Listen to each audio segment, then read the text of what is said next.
For decades, Portugal was regarded as a calm and stable peripheral economy of Europe. However, in 2011, the country stood on the brink of bankruptcy and was forced to request international financial assistance.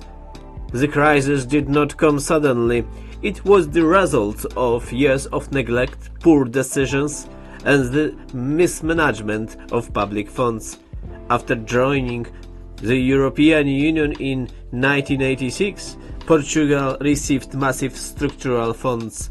Instead of focusing on industrial modernization, innovation and technical education, a large portion of the money was spent to low productivity infrastructure, roads, roundabouts and local projects with little long-term economic value.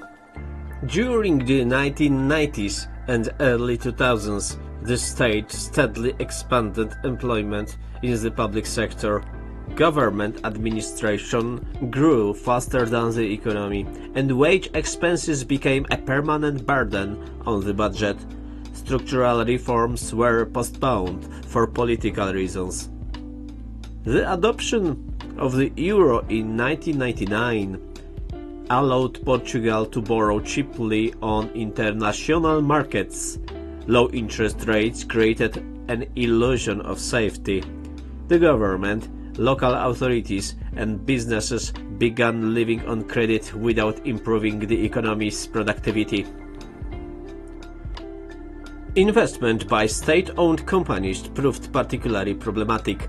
This included unprofitable infrastructure projects and public-private partnership that generated long-term liabilities hidden outside of the official public debt. The education and research system remained underfunded compared to the state's consumption spending. Portugal failed to build a strong technology sector, leaving its export largely dependent on low value-added products. When the global financial crisis erupted in 2008, the Portuguese economy was already weakened. Failing tax revenues quickly exposed the true scale of the deficit. Attempts to stimulate the economy through further borrowing only made the situation worse. In 2009 and 2010, the government repeatedly revised fiscal data, undermining the country's credibility in financial markets. Bond yields surged, and Portugal effectively lost access to cheap financing.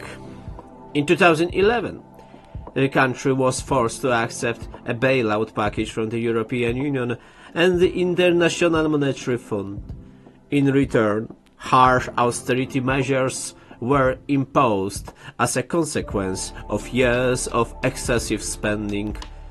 The cuts affected public sector wages, pensions and social services.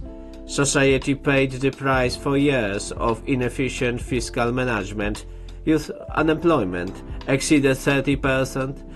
One of the most painful consequences was the mass emigration of educated Portuguese citizens. The state financed their education but failed to create conditions to retain human capital at home.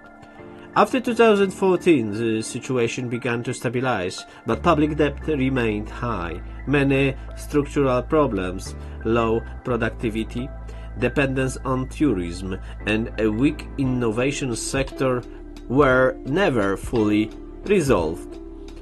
Portugal's case shows that access to cheap money and aid funds does not guarantee development. Without fiscal discipline and strategic investment, public resources can become the source of future crises. Portugal's economic collapse was the result of a long chain of political and economic decisions. It is not the story of a single mistake, but of a systemic neglect. And this is why it remains one of the most important lessons of modern Europe.